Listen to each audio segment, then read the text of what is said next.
The storm was screaming outside. The restaurant lights flickered once, twice. And then Marcus Reed heard the one sound that stops a father's heart cold.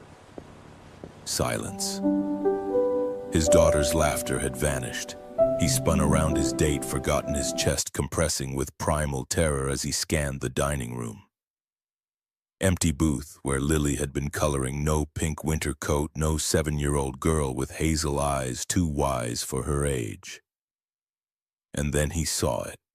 The restaurant door swinging in the wind, snow billowing inside like a white fury, and his world shattered for the second time in 3 years.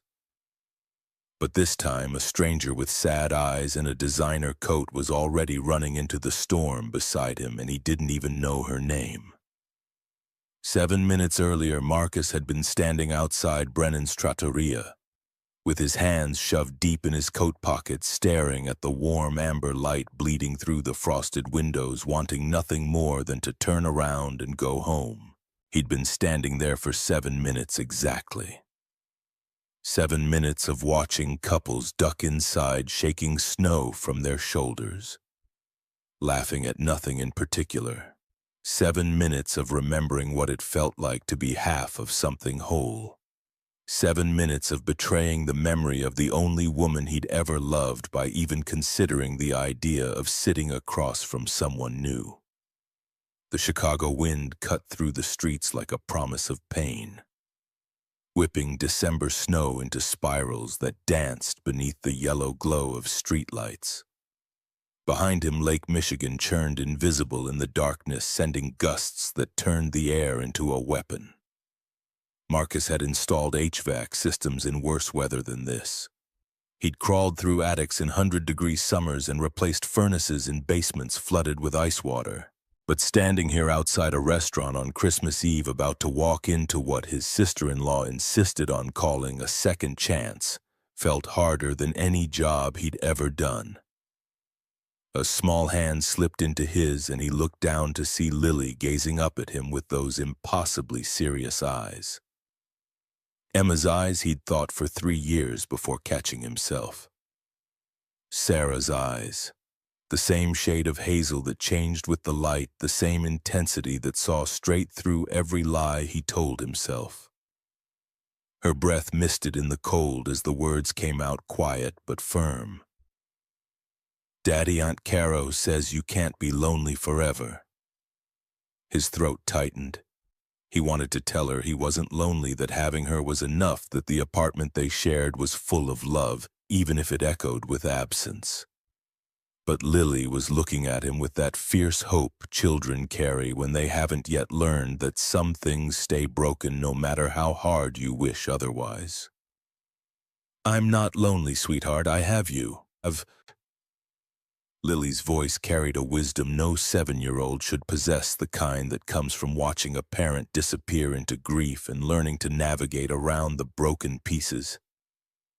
Aunt Caro says adults need adult friends too, and maybe someone who makes you smile the way you smile in the old pictures. The old pictures? The ones still covering their apartment walls because Marcus couldn't bring himself to take them down. Sarah laughing at Navy Pier, Sarah huge and glowing at 8 months pregnant. Sarah and Marcus on their wedding day, both of them so stupidly certain that happiness like that was permanent. He wanted to tell Lily those smiles were gone, buried 3 years ago on a rain-slicked highway when a drunk driver decided to run a red light and take Sarah from them. The police report said she'd died on impact. The doctors said she never felt pain. Marcus didn't believe them. He believed in the last moment of terror, the screech of tires, the knowledge that she'd never see her daughter grow up. He'd been installing a new HVAC system in a downtown office building when it happened. Sarah had driven to pick up cold medicine for Lily, who'd been running a fever. Just a simple errand, just something any parent would do. Except the drunk driver had been heading home from a bar at 2 in the afternoon, and Sarah had been in the wrong intersection at the wrong moment, and now Marcus carried the weight of every decision that had led to that instant. If he'd left work early, if he'd gone to the pharmacy himself, if Lily hadn't gotten sick, if. But Lily was tugging on his hand, pulling him toward the door, and he was moving because he'd learned in 3 years that sometimes you kept walking even when every instinct screamed to run. The compromise with his sister-in-law Caroline had seemed reasonable at the time. Lily was supposed to sleep over at Caro's house while Marcus endured this blind date setup, this well-meaning intervention from Sarah's sister, who refused to let him waste away. Except Lily had cried genuine tears streaking her round cheeks as she clutched her stuffed rabbit and begged not to be left behind on Christmas Eve. And Marcus had broken because denying his daughter anything felt like failing so all over again. So Caro had called ahead. Patricia Brennan, the restaurant owner who'd known Sarah from the bookstore where she'd worked before Lily was born, had agreed immediately to set up a small table in the back, where Lily could color quietly while Marcus attempted this excruciating exercise in moving forward. He pulled open the door and warmth rushed out to meet them along with the scent of roasted garlic, fresh bread, and mulled wine. The interior glowed with soft Edison bulbs strung across exposed brick walls. A massive Christmas tree dominated one corner, decorated with handmade ornaments and white lights that reflected off vintage mirrors and polished wood. It was exactly the kind of place Sarah would have loved, and the thought hit him like a fist to the sternum. Patricia appeared from behind the host stand, her silver hair pinned back with a festive clip shaped like a snowflake. Her smile faltered slightly when she saw Marcus's face. She'd been at the funeral, had held his hand during the reception when he couldn't stop shaking. But she recovered quickly, the professional warmth returning. "Your table is ready, sweetheart, and this must be Lily. My goodness, you've gotten so tall." Lily offered a shy smile, pressing closer to Marcus's side. He could feel her small body against his leg, radiating heat and life, and the terrifying fragility of everything he had left to lose. Patricia led them through the bustling dining room. Every table seemed full of people who belonged to each other. Families sharing appetizers, couples holding hands across candlelight, groups of friends laughing too loud over wine. Marcus felt like an imposter, a man pretending he still knew how to exist in spaces designed for joy. Patricia's voice dropped to a whisper as they approached a table near the back. "She's already here. Arrived 10 minutes ago. Seems lovely. Nervous, though." His stomach dropped. Nervous meant she cared about this going well. Nervous meant expectations and the potential for disappointment and all the complications Marcus had spent 3 years avoiding. Patricia patted his arm, her touch gentle. "You're both scared to death. That's a good start. Means you're both still capable of feeling something." Before Marcus could process that observation, they rounded a decorative partition made of reclaimed wood and frosted glass, and there she was. The woman was beautiful in a way that made Marcus immediately uncomfortable. Not because beauty bothered him, but because he'd been expecting someone safe. Someone ordinary enough that he could get through this obligation without actually having to confront the fact that other people existed. That life continued. That somewhere underneath the grief he might still be capable of noticing things like the elegant line of a woman's neck, or the way light caught in dark hair. She sat with perfect posture, her hands folded on the white tablecloth, wearing a charcoal sweater that probably cost more than Marcus's monthly rent, and silver jewelry that caught the light when she moved. Her face was composed, beautiful, and utterly closed off. The expression of someone who'd learned to armor herself against the world. When she looked up and their eyes met, Marcus saw something flicker across her features. Not interest exactly, more like recognition. The kind that happens when one exhausted person spots another in a crowd. His voice came out rougher than intended. "Hi, I'm Marcus. This is Lily." Something in her face softened as she looked at his daughter, the armor thinning just slightly. "Lily, your Aunt Caro told me about you. I'm Victoria." She extended her hand first to Lily, who shook it with exaggerated seriousness, then to Marcus. Her grip was firm and brief, professional rather than intimate, and Marcus felt a rush of gratitude that she wasn't trying to pretend this was anything other than what it was, two people going through motions to satisfy well-meaning friends. I hope it's okay that Lily's here, last-minute change of plans. Victoria's smile didn't quite reach her eyes, but it carried a sincerity he hadn't expected. Of course. I like children. They're honest in a way adults have forgotten how to be. Something about the way she said it with a faint edge of bitterness made Marcus study her more carefully. Up close, he could see the faint shadows beneath her eyes, carefully concealed with makeup. The tension in her shoulders despite the relaxed pose. The way her fingers kept finding the silver bracelet on her wrist, twisting it in a repetitive motion that spoke of anxiety rather than habit. She was as miserable as he was. The realization should have been comforting. Instead, it just made him sad. Patricia appeared with menus and a basket of warm bread, her presence a welcome interruption. Lily, sweetheart, I've got a special table just for you with crayons and coloring books. Your dad will be right over there where you can see him the whole time. Okay. Lily looked uncertainly between Marcus and Victoria. For a moment, Marcus thought she might refuse, might cling to him the way she had in the months after Sarah died when she couldn't bear to let him out of her sight. But then she nodded and took Patricia's hand, letting herself be led to a small table about 15 feet away, tucked behind the decorated tree. Marcus watched her go, fighting the urge to follow, to scoop her up and retreat to the safety of their apartment where the world couldn't ask anything of them. When he turned back, Victoria was watching him with an expression he couldn't quite read. She's lovely. She has your eyes. The automatic correction came before he could stop it, defensive and raw. Her mother's, actually. He watched Victoria's face for the reaction he'd gotten from every other date Caro had forced on him. The uncomfortable sympathy, the awkward scramble to change subjects, the sudden careful distance that said he'd revealed too much too soon. But Victoria just nodded, her expression unreadable. Caro mentioned you lost your wife. I'm sorry. 3 years ago. The words formed in his mind, but he pushed past them, trying for something that felt less like bleeding in public. Car accident. Drunk driver. Victoria's response came fierce and unexpected. That's not long enough.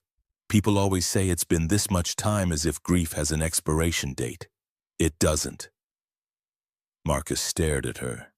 In 3 years of well-meaning condolences and awkward attempts at comfort, no one had said anything that cut so directly to the truth of it. That 3 years felt like 3 minutes and 3 decades all at once. That everyone kept waiting for him to be done, grieving, to move on, to become the person he'd been before, as if that person still existed. No, it doesn't. They sat in uncomfortable understanding for a moment, the noise of the restaurant filling the space between them. Marcus could hear Lily's soft voice as Patricia brought her hot chocolate, could see the top of her head bobbing as she settled into her coloring.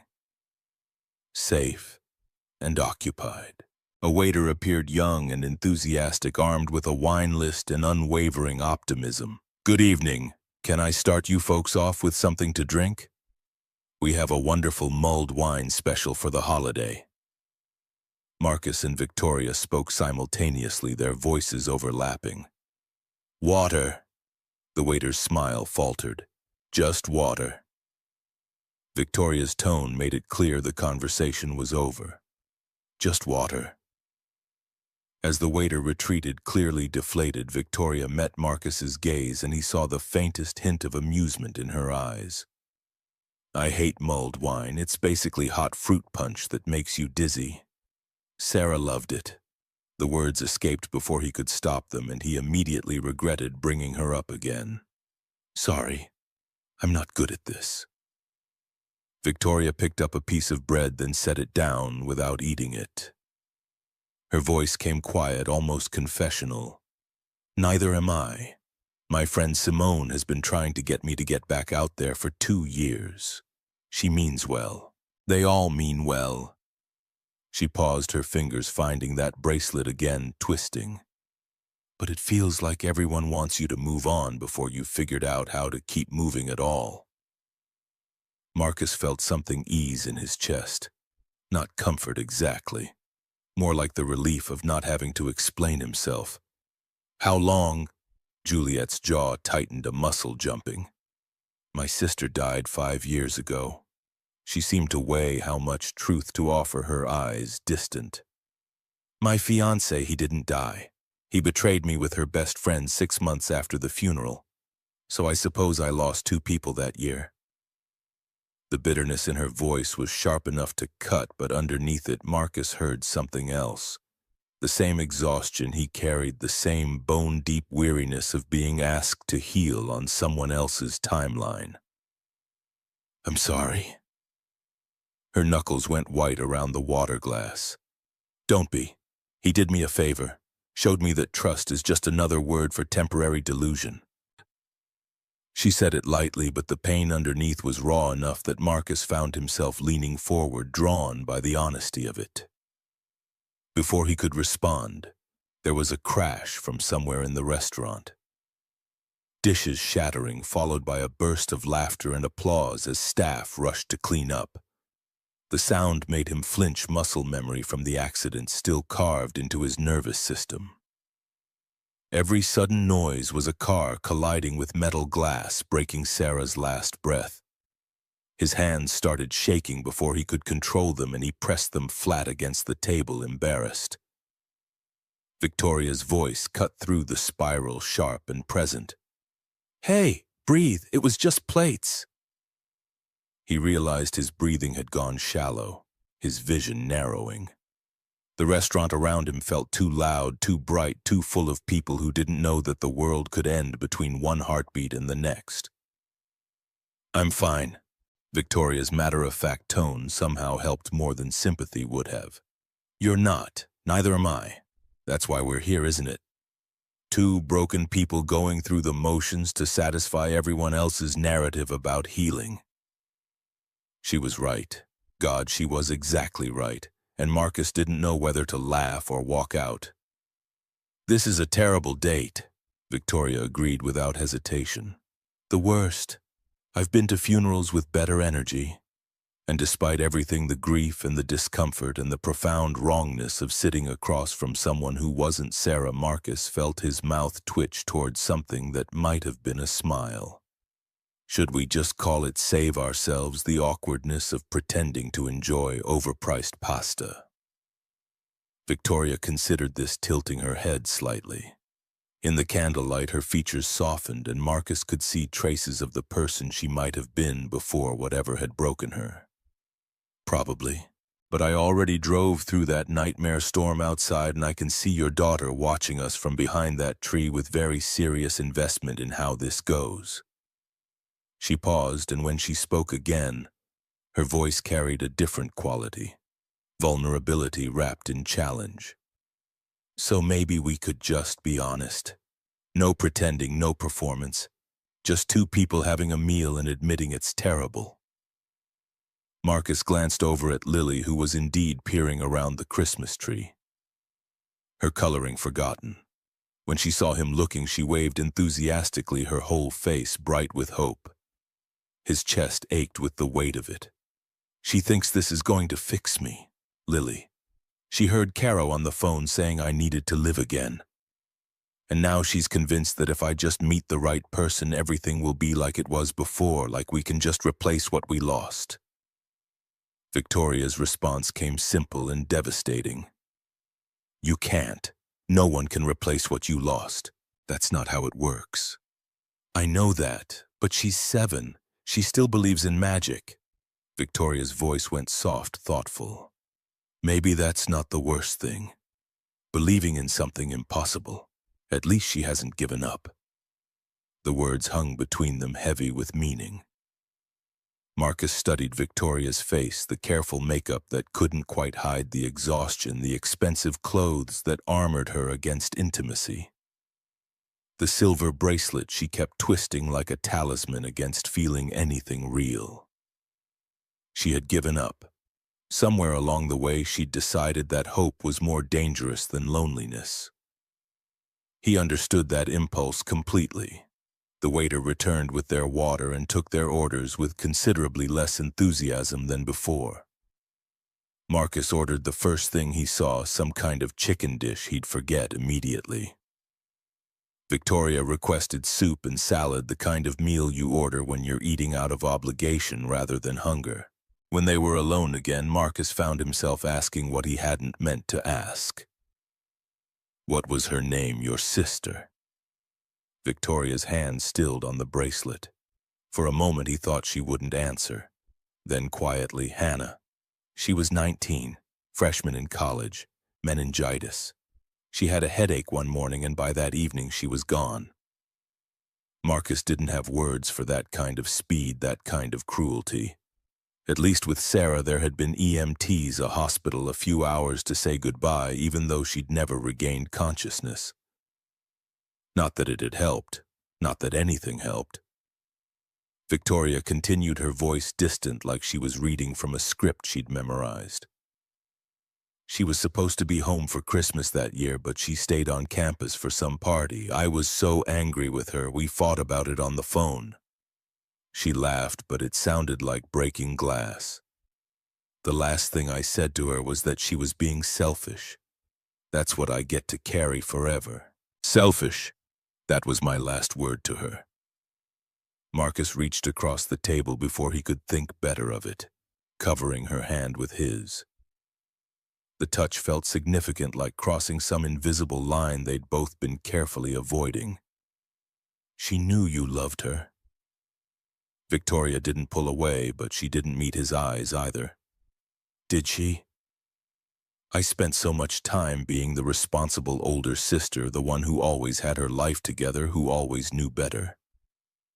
I don't know if I ever just let her know that she was enough exactly as she was. Marcus found himself speaking with a certainty he hadn't felt in years. She knew, maybe not intellectually, but in the way that matters. In the bones, in the muscle memory of growing up together. The same way Lily knows I love her even when I'm drowning in grief and barely functional. Love like that doesn't need words. Victoria finally looked at him and her eyes were bright with unshed tears. Do you really believe that? I have to. Otherwise, what's the point of any of it? They sat like that for a long moment. Hands touching across the table, two strangers connected by the specific gravity of loss. Around them, the restaurant continued its Christmas Eve celebration. Laughter and clinking glasses and the warm smell of food that tasted like comfort. But in their small corner, time seemed to slow, allowing them space to exist in their brokenness without judgment.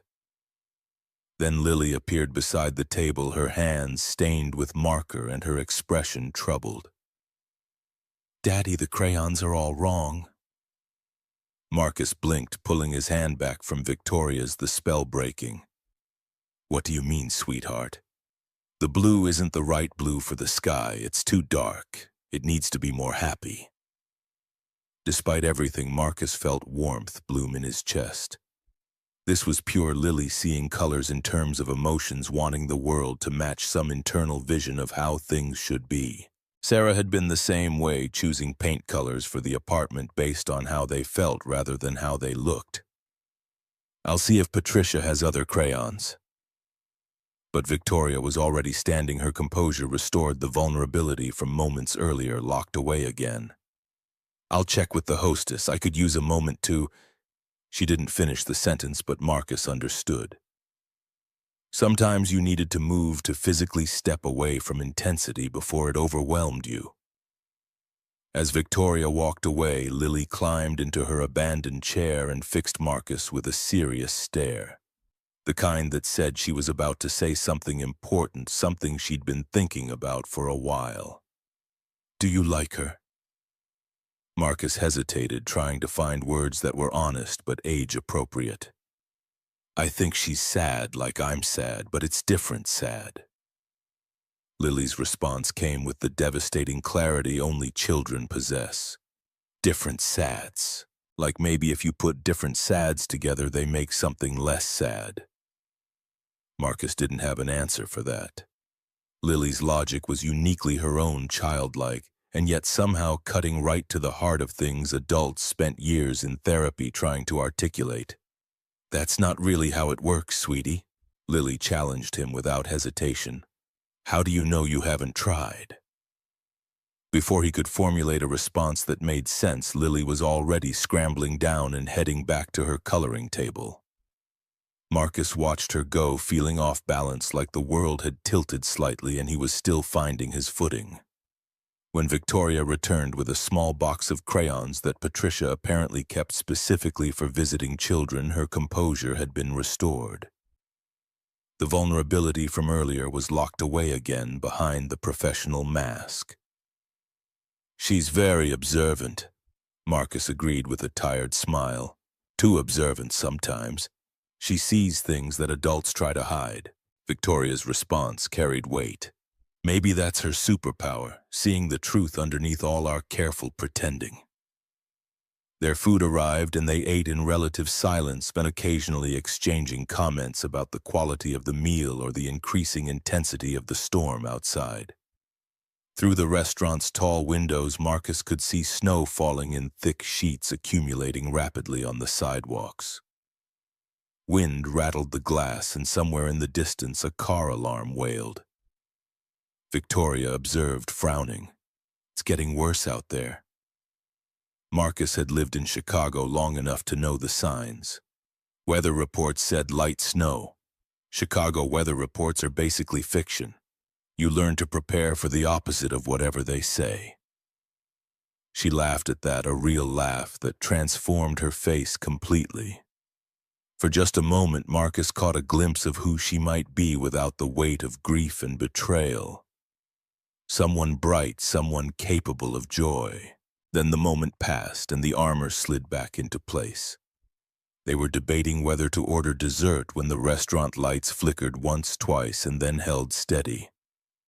Around them, conversations paused as people glanced up nervously. Patricia appeared at their table, her expression concerned. "I just checked the weather. That storm has intensified much faster than expected. The city is advising people to stay off the roads for the next several hours. Power outages reported in 3 neighborhoods already." Marcus's stomach dropped. He twisted in his seat to look at Lily, who was still coloring peacefully, oblivious to the developing situation. "How bad is it?" Patricia's eyes were kind but firm. "Bad enough that I'm going to start offering free coffee and hot chocolate to anyone who needs to wait it out here. The last thing we need is people trying to drive in whiteout conditions. You're welcome to stay as long as you need, both of you." She moved away to inform other diners. Marcus pulled out his phone. The screen lit up with multiple emergency alerts. Blizzard warning, travel advisory, power outage reports spreading across the city. He pulled up the traffic cameras, and what he saw made his chest tighten. The streets were nearly invisible beneath swirling snow, visibility reduced to a few feet. "We're stuck here." He said it more to himself than Victoria. She was already dialing, her voice shifting into the professional tone of someone used to managing crisis. "Yes, Simone, it's me. Listen, I'm not going to make it home tonight. The storm. No, I'm fine. I'm at a restaurant. Yes, the blind date. Can you call Robert and push the presentation to Monday?" While she handled logistics, Marcus texted Caro to let her know the situation. Her response was immediate and predictable. "Good. Maybe the universe is forcing you to actually spend time with someone. Be safe. Mia okay?" He typed back quickly. "Lily's fine. And this isn't the universe. It's just bad weather." Caro's reply came with an eye roll he could practically hear through the screen. Same difference. "Love you." He pocketed the phone and looked up to find Victoria watching him with curious eyes. "Everything okay?" Marcus managed a rueful smile. "My sister-in-law thinks the storm is cosmic intervention designed to force me into human connection." Victoria's tone was dry, almost amused. My best friend thinks I need to open my heart to possibility. Apparently, our friends have all read the same self-help book about grief. The one where they skip the part about how moving on feels like betrayal. That's the one. They were both laughing when the lights flickered again, longer this time, plunging them into brief darkness before the backup generator kicked in. Emergency lighting illuminated the space with an eerie blue-white glow. Several diners gasped. A child somewhere started crying, and through the windows the storm screamed louder, as if the world outside had become a living thing determined to keep them exactly where they were. Marcus looked at Lily, safe and occupied, unaware of how everything was shifting. Then at Victoria, guarded and haunted, but here present in a way that felt both terrifying and strangely inevitable. Well, I guess we're in this together now. At least until morning. Victoria met his gaze and held it, something unspoken passing between them. At least until morning. The emergency lighting cast strange shadows across the restaurant, transforming the cozy bistro into something otherworldly. Patricia moved through the dining room with practiced calm, her voice steady as she reassured patrons. Around them, the initial shock was giving way to nervous laughter. People making jokes about unexpected sleepovers and calling loved ones to explain why they wouldn't be home for Christmas Eve. But the emergency lights were already starting to dim, the generator struggling. Patricia appeared at Marcus's table, her professional composure showing cracks of genuine concern. "Marcus, you know about HVAC systems, right?" He straightened, instinct taking over. "Yeah, that's my job. The backup generator is running, but barely. Could you take a look?" Marcus glanced at Victoria, who nodded, understanding. "Go. We'll be fine." He followed Patricia through the kitchen and down narrow stairs to the basement. The generator was coughing, struggling, its rhythm uneven and concerning. Marcus knelt beside it, his hands already assessing before his mind fully catalogued the problems. The air filter was clogged, restricting airflow to the engine. The fuel line wasn't getting consistent pressure. Several connections had worked loose from vibration. These were problems he'd seen 100 times, fixed in conditions far worse than a warm basement. "You have replacement filters down here." Patricia pointed to a storage shelf. "Should be some in there." Marcus worked efficiently, his hands moving with the confidence of 12 years' experience. He explained as he went, partly for Patricia's benefit, partly because focusing on the technical helped quiet the chaos in his mind. "Air filter is like lungs. If it's clogged, the engine suffocates, can't get enough oxygen. Fuel line needs steady pressure, like a heart beating regular. We clean the filter, stabilize the flow, make sure all the connections are tight." He pulled tools from his coat pocket, the small kit he always carried. Removed the dirty filter, installed a fresh one, adjusted the fuel line pressure, tightened each connection with practiced precision. The work grounded him, reminded him of who he was outside of grief and awkward dates and the constant low-level terror that defined his life since Sarah died. After 15 minutes, the generator's rhythm changed. The coughing smoothed into a steady, powerful hum. The lights in the restaurant above brightened noticeably. Patricia's relief was visible. "Marcus, you're a lifesaver. We'd freeze without this." He wiped his hands on a rag, half smiling. "Just doing what I know. HVAC isn't glamorous, but today it matters." When he returned to the main dining room, he found Lily and Victoria deep in conversation at the small table behind the Christmas tree. Lily had abandoned her coloring entirely, her attention focused completely on Victoria. The scene made Marcus pause, something in his chest tightening at the sight of his daughter and this stranger so comfortable together. He caught fragments of their conversation as he approached, Lily's voice curious and direct. "Why do adults always talk about pretending? Don't you get tired of not being real?" Victoria's response came thoughtful, honest. "Yes, I get very, very tired of it." "Then why do you do it?" "Because being real hurts, and sometimes pretending is easier than feeling everything all at once." Lily absorbed this with the gravity she brought to all important matters. Then with the kind of logic only children possessed. But if you're always pretending, how do you know when something real happens? You might miss it because you're too busy being fake. Marcus felt the words hit him like a physical blow. Out of the mouths of babes, Sarah used to say, children see the truth we're too scared to acknowledge. Victoria was looking at Lily with something like wonder. You're absolutely right, I might miss it entirely. Before the moment could deepen further, a crash of dishes from the kitchen startled everyone. Patricia appeared seconds later, looking frazzled but managing a smile. Nothing serious, just some confusion in the dark. Everyone's fine. But the interruption had broken whatever spell had been weaving itself around their small table. Lily yawned, the long day finally catching up with her, and Marcus felt his own exhaustion settling into his bones. You should rest, sweetheart. It's been a big night. Lily insisted she wasn't tired even as her eyes drooped and Marcus pulled her close. She curled against his chest, her breathing evening out into the rhythm that meant dreams were taking over. He adjusted his position so she could sleep comfortably, her small hand clutching his shirt even in sleep. In the candlelight, with his daughter sleeping and the storm raging and the world reduced to this one warm room full of strangers, Marcus let himself acknowledge what he'd been trying to ignore all evening. He liked Victoria, not in some grand romantic sense. They were both too damaged for that kind of simplicity. But in the way you like someone who understands the language of grief, who doesn't try to fix what's broken in you because they know some things stay broken and that's okay.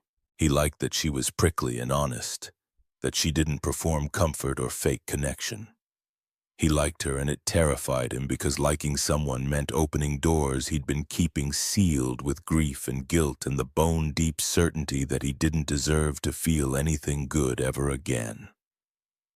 5 minutes passed, then 10. The storm showed no signs of relenting, and through the windows Marcus could see snow accumulating at an alarming rate. The city would be paralyzed by morning, streets impassable, everything shut down. They really were trapped here until dawn. He looked at Victoria across the table, saw her watching the storm with an expression he couldn't quite read, not fear exactly, more like calculation, as if she was measuring the blizzard against some internal metric. I hate being trapped. Her voice came quiet, almost to herself.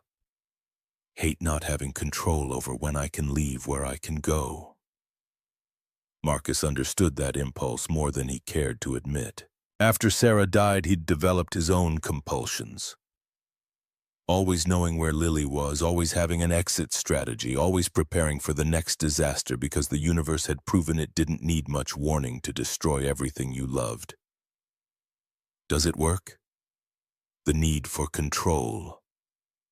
Victoria's smile was bitter. No, it just makes you lonely. The honesty of it struck him.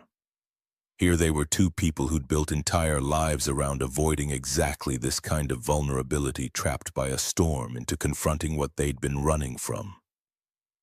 Outside, the wind howled like something alive and angry, and Marcus held his sleeping daughter closer. Grateful for her solid weight, her warm breath, the simple fact of her continued existence. And across the table, Victoria twisted that silver bracelet.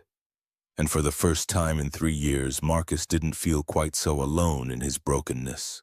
The lights flickered again, longer this time, and when they came back, the emergency glow had dimmed further.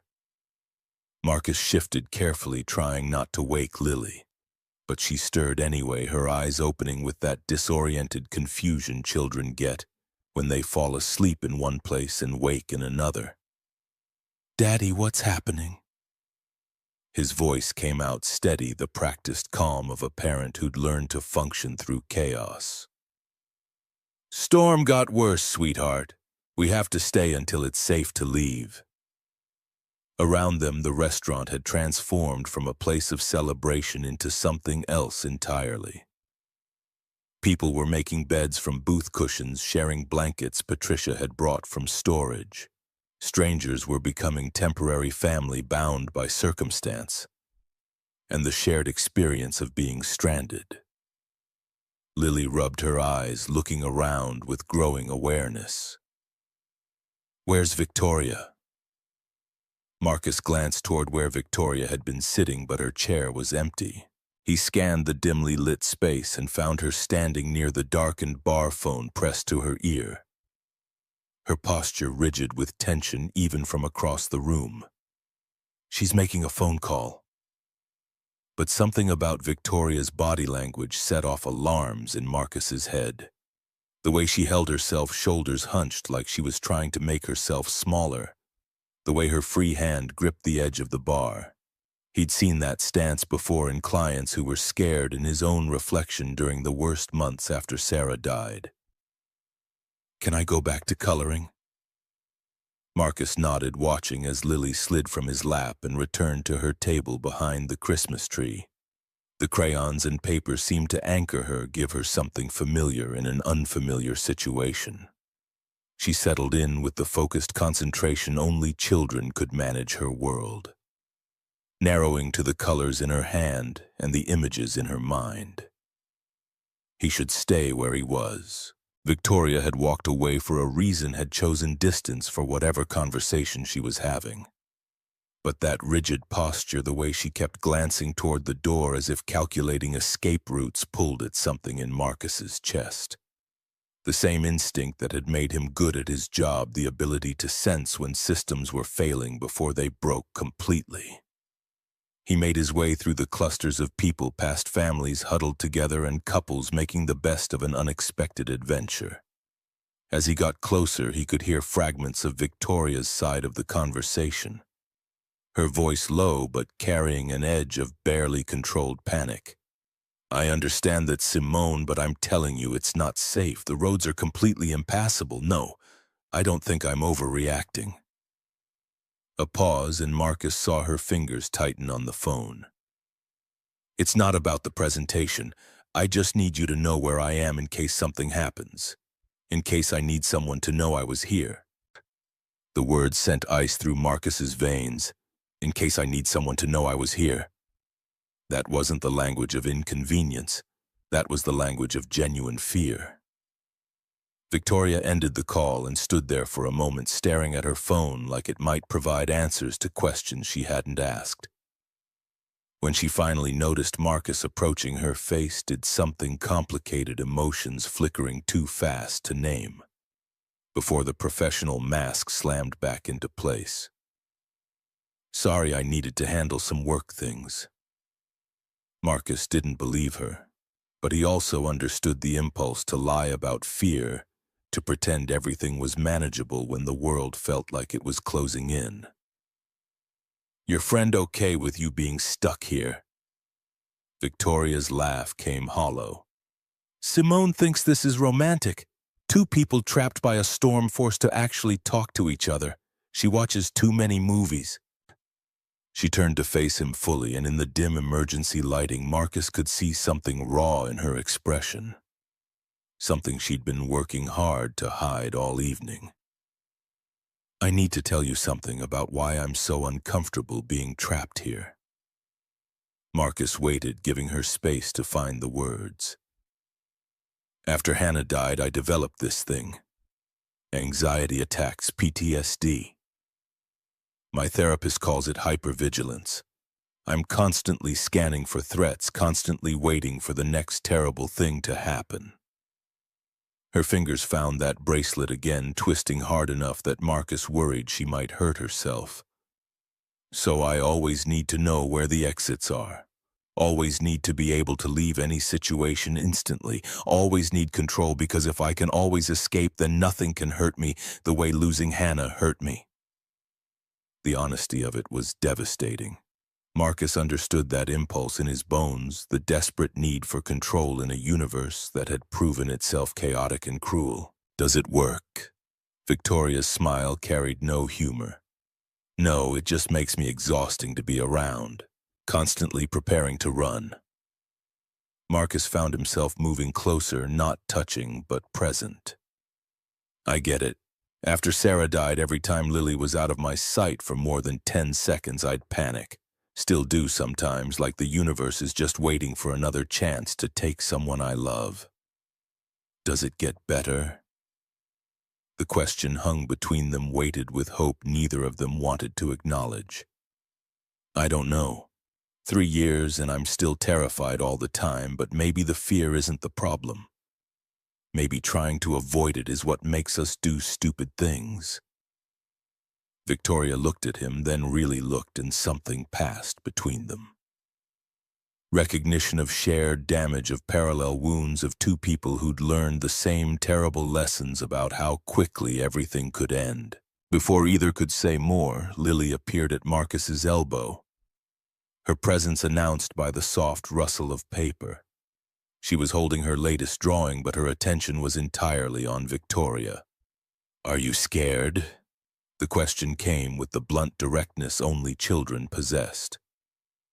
Victoria blinked, clearly taken off guard, then seemed to decide honesty was the only fair response. "Yes, sweetheart, I'm very scared." Lily considered this with her characteristic seriousness. "My daddy gets scared too, but he's still brave.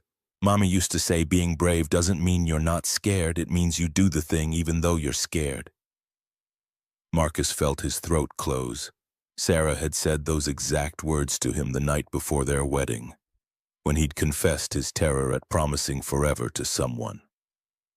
She'd cupped his face and told him that fear meant he understood how much it mattered, and doing it anyway was what made it count. Victoria's eyes had gone bright with unshed tears. She knelt down to Lily's level, her expensive coat pooling on the restaurant floor. "Your mommy was very wise, and you're very brave too for being here when everything's strange and scary." Lily shook her head, matter of fact. "I'm not scared. Daddy's here, and you're here. 2 grown-ups means it's safe." The child logic was so simple and so utterly trusting that Marcus had to look away. Lily believed in the safety of adult presence with the unshakable faith of someone who hadn't yet learned that adults were just as lost and frightened as anyone else. Victoria stood slowly, and when she spoke, her voice carried something Marcus hadn't heard from her all evening. Warmth, real and unguarded. "Thank you, Lily. I needed to hear that." Lily beamed, then returned to her coloring with the satisfied air of someone who'd solved an important problem. Marcus and Victoria were left standing in the dim emergency lighting, the noise of the restaurant fading into background as they existed in their own small bubble of understanding. "I haven't cried in front of anyone in 5 years." Victoria's confession came quiet, almost surprised at herself. "Not at Hannah's funeral. Not when James left. Not in therapy. I just stopped being able to." Marcus understood that too. The way grief could freeze you solid, turn you into something that looked human but had forgotten how to access the full range of emotion. He'd spent the first year after Sarah died in a fog so thick he barely remembered it. Only Lily had kept him tethered to something like life. "Maybe you needed permission." He didn't know where the words came from, but they felt true. Sometimes the hardest thing was letting yourself break in front of someone else, trusting them to witness your collapse without trying to fix it. Victoria's face crumpled, the careful composure finally shattering.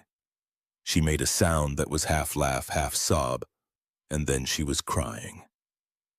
Not the delicate tears of someone maintaining control, but deep, wrenching sobs that shook her entire body. Marcus did the only thing that felt right. He stepped closer and let her cry, not trying to comfort or console, just being present. Because he knew from experience that sometimes the only thing that helped was having someone witness your breaking and not flinch away from it. They stood like that for a long minute, Victoria crying into her hands while Marcus stood guard and the restaurant moved around them with tactful distance. When she finally stopped gasping and shaky, she didn't pull away immediately. They stayed in that small space of shared vulnerability, neither quite ready to return to the armor they'd been wearing all evening. "Thank you." Her voice came rough from crying. "For not trying to make it better. You can't make grief better. You can just sit with it until it loosens its grip a little." Victoria wiped her face with her sleeve, expensive cashmere dark with tears and snot. And somehow that made her more real than anything else she'd done all night. This was who she was underneath the designer clothes and professional polish. Someone as wrecked and lost as he was. Patricia appeared with fresh coffee and an expression that managed to be both sympathetic and completely unsurprised. She'd seen enough of life in her restaurant to recognize people working through something important. "You two doing all right?" Marcus nodded, taking the coffee gratefully. "We're handling it." "Good." Patricia glanced toward where Lily sat coloring. "That little girl of yours is something special. Been telling everyone who'll listen about how her daddy can fix anything." The words landed harder than Patricia probably intended. Marcus had spent 3 years feeling like he couldn't fix anything that mattered. Couldn't fix Sarah being gone. Couldn't fix Lily's grief. Couldn't fix his own shattered sense of how the world worked. But he'd kept the generator running, had kept them all warm and lit in the middle of a blizzard, and maybe that counted for something. Victoria was checking her phone again, her face going pale as she stared at the screen. "What's wrong?" She turned the phone so he could see. 3 missed calls from an unknown number, all time-stamped in the past 20 minutes. Below them, a text message with no contact name attached. "I know where you are. We need to talk about your poor decision-making." Marcus felt something cold settle in his gut. "Who is that?" Victoria's voice came flat, carefully controlled. "Derek, the guy I mentioned from work. How does he know you're here?" Simone probably mentioned it in the office. She's not good at keeping secrets, and Derek has a way of extracting information from people.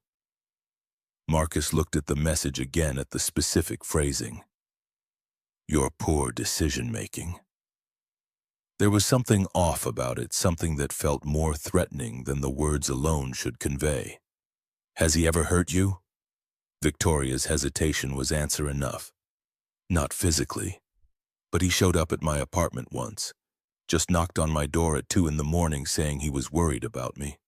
When I told him to leave, he stood outside for an hour. I could hear him pacing on the other side of the door."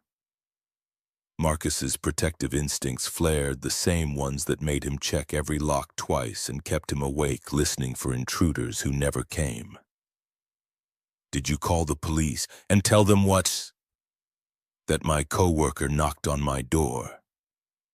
They can't do anything until he actually does something actionable, and by then it's too late."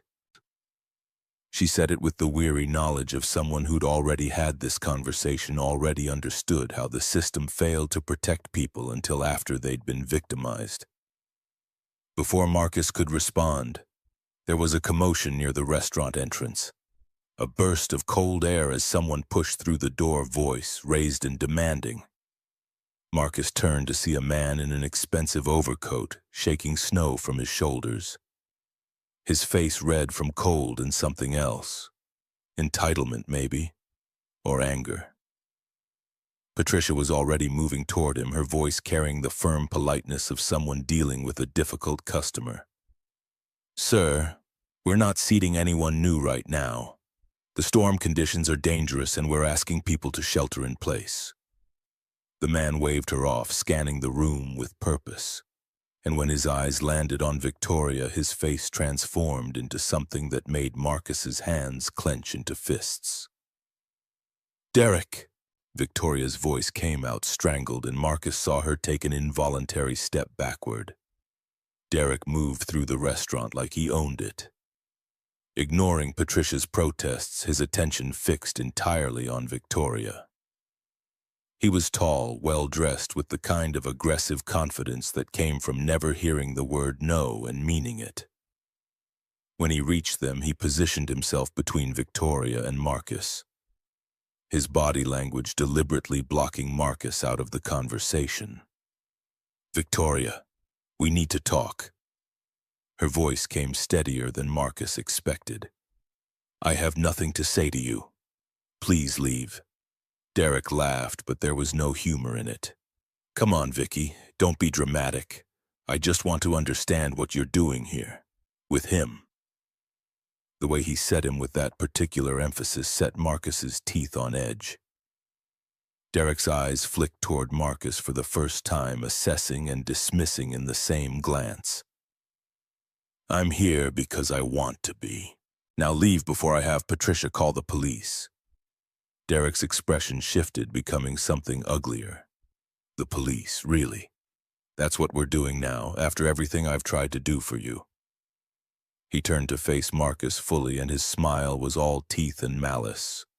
"I don't think we've been properly introduced. Derek Castellano, I work with Victoria, have for 3 years, and you are—" Marcus kept his voice level. "Marcus Reed, and Victoria already asked you to leave."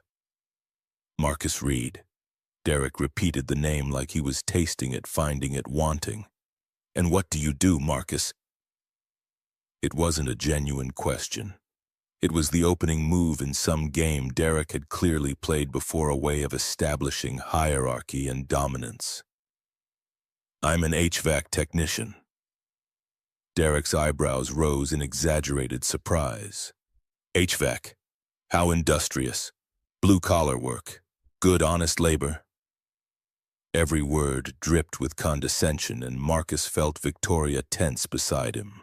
He wanted to hit this man, wanted to wipe that smug expression off his face with the kind of direct violence Marcus had never actually engaged in. But that was what Derek wanted. A reaction. An excuse. Derek turned back to Victoria, his voice dropping into something that might have sounded concerned if you didn't hear the manipulation underneath.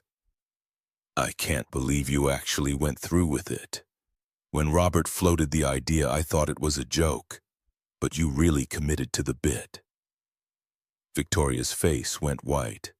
"What are you talking about?"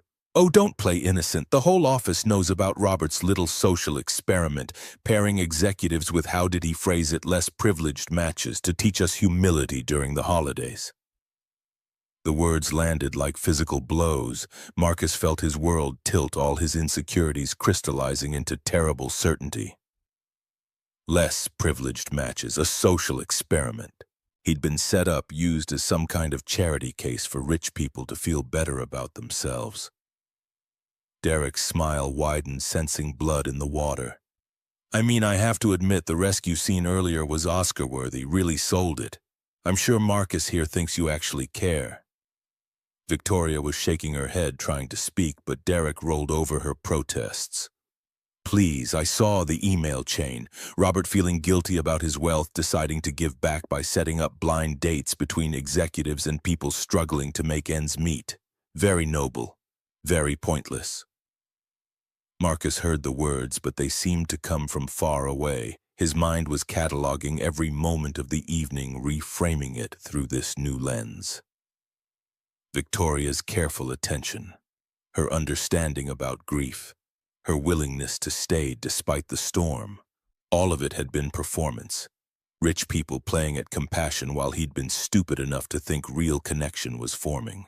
He looked at Victoria, saw the devastation on her face, and part of him wanted to believe her denial. But Derek's confidence, his specificity, the way Victoria wasn't immediately shutting him down. Completely. It all added up to something Marcus recognized, the feeling of being not quite good enough, of being someone's project rather than someone's equal. Derek was still talking, his voice carrying across the restaurant, unconcerned about who might overhear. "Look, man, I'm sure you're a nice guy, single dad, dead wife, very tragic, but you had to know this was weird, right?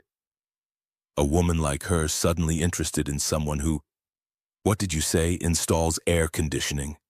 The way he said it made Marcus's profession sound like something shameful. Like 12 years of expertise of solving problems and keeping people comfortable, of working in conditions that would make Derek whine and quit in an hour, was somehow less valuable than whatever Derek did in his office. "I fix heating and cooling systems, and Victoria asked you to leave." But Derek wasn't done. He pulled out his phone, scrolling with exaggerated casualness. "Let me see if I can find the email." Robert sent it to the whole executive team. Very inspiring stuff about privilege and responsibility and using our resources to uplift the less fortunate. He was still scrolling when Patricia appeared with two large kitchen workers behind her, men who looked like they spent their free time moving furniture or breaking down delivery trucks. "Sir, I've asked you nicely. Now I'm telling you. Leave my restaurant immediately or I will have you removed." Derek looked around, seeming to notice for the first time that the entire dining room had gone quiet, that people were watching with varying degrees of hostility and concern. He tucked his phone away, his expression shifting into wounded innocence. "I'm just trying to have a conversation with a colleague. But fine, if that's how you want to handle this." He looked at Victoria one more time, his voice carrying that particular tone men use when they want to sound reasonable while being anything but. "Think about what you're doing here, Vicky. Who you're choosing to spend time with. We both know you can do better than charity work." Then he was walking away, leaving a wake of tension behind him. The door closed and the restaurant seemed to exhale collectively. But Marcus couldn't move, couldn't process, couldn't get past the roaring in his ears that said everything he'd feared about himself had just been confirmed by a stranger who had no reason to lie. Victoria's hand touched his arm and he jerked away the contact, burning. "Marcus, please, that's not what this is. There is no program. Derek is lying." But her denial sounded hollow against the weight of Derek's certainty. Against every insecurity Marcus had ever carried about not being educated enough, successful enough, worthy enough for someone like her to genuinely want. Why else would you be here? Why else would someone who makes 6 figures agree to meet an HVAC tech? Why else would you stay through all this? The questions came out harsher than he intended, but the hurt underneath them was too raw to contain. Victoria's face crumpled, but Marcus couldn't afford to care right now, couldn't let himself be swayed by what might be more performance. "I'm here because my friend set me up. Because she was worried about me. Because she thought maybe if I met someone who understood grief or someone who'd be grateful for the attention. Someone who wouldn't question why you were slumming it." The words tasted like poison, but he couldn't stop them. This was the fear he had been carrying all night, the certainty that he didn't belong in Victoria's world. And she'd been pretending otherwise out of pity or obligation or whatever complicated motivations rich people had for their charity work. Victoria was crying now, tears streaming down her already wrecked face. "Marcus, I swear to you, there is no program. Derek made it up. He's been obsessed with me for months, and when he found out about tonight, he came here specifically to ruin it." Why would he lie? Because he's vindictive and cruel and he can't stand that I keep rejecting him, so he's trying to poison this before it becomes something real. Before it becomes something real, the words hung between them, admission of possibility, of potential of something. Marcus had been too scared to even consider. And that made Derek's accusations hurt worse, because part of Marcus had started to hope, had started to imagine that maybe broken people really could help each other heal. Lily appeared then, her face pinched with worry, and Marcus realized their argument had been loud enough to carry. That his daughter had witnessed him falling apart in public over a woman he'd known for less than 12 hours. "Daddy, why are you fighting?"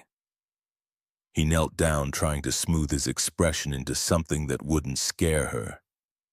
"We're not fighting, sweetheart. Just a misunderstanding."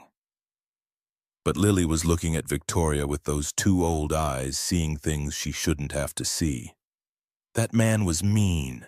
His eyes were mean even when he was smiling. The observation cut through some of Marcus's anger. Lily had good instincts about people, had developed them, watching the world carefully after losing her mother. If she thought Derek was wrong, maybe Marcus should listen. "But her eyes aren't mean," Lily pointed at Victoria. They're sad, and when she looks at you, they get less sad. That's how you know someone really cares. The sad gets less. Marcus felt something crack in his chest. The simple clarity of childhood, the ability to see emotional truth underneath all the complicated adult noise. Victoria was looking at Lily like she'd just said something profound, and maybe she had. Patricia appeared at Marcus's elbow, her voice low and firm. "Can I say something? I've been running this restaurant for 30 years. I've seen Derek Castellano come through here with different women for the past 3. Always treats them terribly. Always makes scenes. We actually banned him 6 months ago for throwing wine at a date who rejected him." Marcus straightened, attention caught. Then why was he here tonight? Because the owner's son vouched for him. Said Derek had changed, was going to therapy, was a different person. Clearly that was bullshit. Patricia looked at Victoria with something like sympathy. "This young woman called 3 weeks ago to make a reservation. Asked specifically for a quiet table. Mentioned she'd be bringing her date's daughter, and did we have coloring books? Does that sound like someone doing a charity obligation?" The information landed with weight. 3 weeks ago meant before the storm, before Derek could have known about tonight. Meant Victoria had been planning for Lily's comfort, had thought ahead about what a 7-year-old might need. "And Derek," Patricia's voice hardened. "He showed up 2 hours ago. No reservation. Demanded a table. Kept asking which one was yours. He came here to cause problems." Marcus looked at Victoria, really looked, and saw genuine panic in her expression. Not the performance of someone caught in a lie, but the desperate fear of someone telling the truth and not being believed. "Marcus," her voice broke on his name, "I am not here out of pity. I'm not here because of some program. I'm here because I haven't let anyone get close in 5 years. And Simone thought maybe if I met someone who understood what it's like to lose everything." She stopped, swallowed hard. "I'm here because when I look at you, I don't feel like I'm pretending anymore. I'm here because your daughter saw something in me worth saving when I've spent years convinced there's nothing left worth finding. I'm here because for the first time since Hannah died, I felt like maybe I could breathe without it hurting." The honesty of it was devastating. Marcus wanted to believe her, wanted to trust his own instincts that had been screaming all night that what was happening between them was real. But Derek's words had lodged in his brain like shrapnel, poisoning everything with doubt. "You can check my phone." Victoria pulled it out, hands shaking. "Call Simone right now. Ask her about any program. Ask her why she set this up." But Marcus was looking at Lily, who had climbed into Victoria's chair, and was watching both of them with an expression far too serious for her age. That man told lies. His smile didn't match his eyes. When people lie, their outsides don't match their insides. But Victoria's insides and outsides match. She's sad and scared, and that's real. Children and their terrible, beautiful honesty. Lily had learned to read people by necessity, had developed the skill of seeing underneath surface presentation, because her own father wore a mask of being okay when he was falling apart. Marcus felt his certainty wavering. Derek had been smooth, confident, specific, but Victoria was raw and desperate and crying in a way that felt too genuine to fake. And Patricia was standing there with information that contradicted everything Derek had said. Why would Derek lie? He asked it, genuinely needing to understand. Victoria's answer came exhausted but clear. Because I rejected him. Because I've rejected him for 2 years and he can't accept it. Because in his mind, if he can't have me, he'll make sure no one else can either. She wiped her face with her sleeve again, not caring any more about appearances or presentation. He's been doing this for months, showing up places, sending flowers to my office, calling at strange hours. I told HR, but he's friends with the owner's nephew, so nothing happens. And tonight, when he found out I was on a date, he decided to destroy it. The pieces were starting to fit together differently now. Derek's too smooth delivery, his careful positioning to exclude Marcus from the conversation. The way he'd played on every insecurity Marcus carried about class and education and worth. It was psychological warfare dressed up as concerned intervention. Patricia put a hand on Marcus's shoulder. I've seen a lot of first dates in this restaurant. Real ones and fake ones. What you two have, that's real. Don't let a cruel man take it away because he can't stand seeing someone else be happy. Marcus looked at Victoria, saw her trembling with the effort of holding herself together. Saw Lily watching them both with those eyes that saw too much and made a choice. He could believe Derek could protect himself by retreating into cynicism and distrust. Or he could believe the woman in front of him could risk being wrong, could choose hope even though it terrified him. Okay. His voice came out rough. Okay, I believe you. Victoria's expression transformed, relief washing over her features like sunrise. You do? I don't know if I should. I don't know if this is smart or if I'm just desperate to believe something good can still happen, but yes. I believe you. Derek was lying. She reached across the table and took his hand. And this time Marcus didn't pull away. Her fingers were cold, still shaking, but her grip was fierce. Thank you for trusting me. I know that's hard. I know trust is maybe the hardest thing in the world when you've lost someone you loved. Lily climbed down from her chair and came to stand between them, putting one small hand on each of their joined hands like she was conducting some kind of ceremony. See different sads that make something less sad. I was right. And despite everything, the fear and doubt and Derek's poison still working its way through his system, Marcus felt himself smile. His daughter, who'd been forced to grow up too fast, who'd learned to read the emotional temperature of every room, had seen what he'd been too scared to acknowledge. That what was happening between him and Victoria might actually be real. Patricia shooed them back to their table, bringing fresh coffee and a knowing look that said she'd seen this exact kind of crisis play out before. The restaurant around them had returned to its temporary rhythm.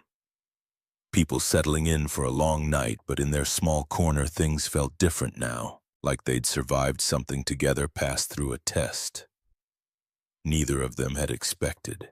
Victoria was still shaking, the adrenaline wearing off and leaving exhaustion in its wake. Marcus recognized the signs from his own experience with panic attacks, the way your body kept running even after the threat had passed. Breathe, you're safe. Derek's gone and he's not coming back. She nodded, but her breathing stayed shallow and rapid. Without thinking, Marcus moved to sit beside her instead of across from her, close enough that she could feel his solid presence. Sometimes the only thing that helped panic was physical proof that you weren't alone. Gradually, her breathing slowed, matching his, and the shaking eased. When she finally looked at him, her eyes were red-rimmed but clear. I'm sorry you had to go through that. Derek is worse than I realized. I should have warned you better. Marcus shook his head. You warned me. I just didn't understand what I was being warned about. They sat in silence for a moment, processing, and Marcus became aware of how close they were sitting. How he could see the exact pattern of green and gold in her hazel eyes. How her perfume had faded into something more human, more real. Can I ask you something about Sarah? The change of subject caught him off guard, but he nodded, needing to focus on something other than Derek's words, still echoing in his head. What was she really like, not the version you tell people at funerals? It was the same question Victoria had asked earlier, but this time Marcus found different words for it, better words. She was stubborn in ways that drove me crazy and kept me sane. She decided things with her gut and dragged me along even when logic said we should wait. We got married after dating 6 months because she said, when you know, you know. Had Lily 2 years later because Sarah woke up one morning and decided it was time. He smiled at the memory, bittersweet but no longer knife-sharp. I wanted to wait, wanted to save more money, be more established. Sarah said the perfect time would never come, so we might as well do it while we were young enough to keep up with a kid. Victoria listened with complete attention, not interrupting, just witnessing. She was right, about all of it. The marriage, Lily trusting gut over logic. And I miss that.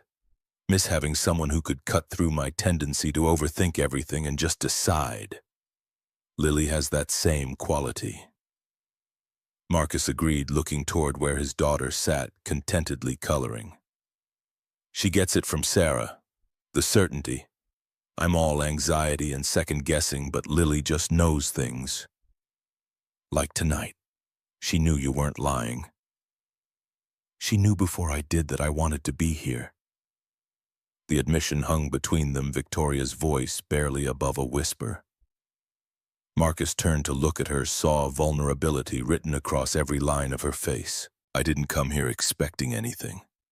I came because Simone wouldn't stop asking, and I thought maybe I could prove to myself that I'd tried, that I'd done the thing everyone said I should do. But then I met you and Lily, and I thought maybe there's something here worth being scared for. Marcus understood that completely. The way you could go into something expecting nothing and find yourself hoping despite all better judgment. The night stretched on.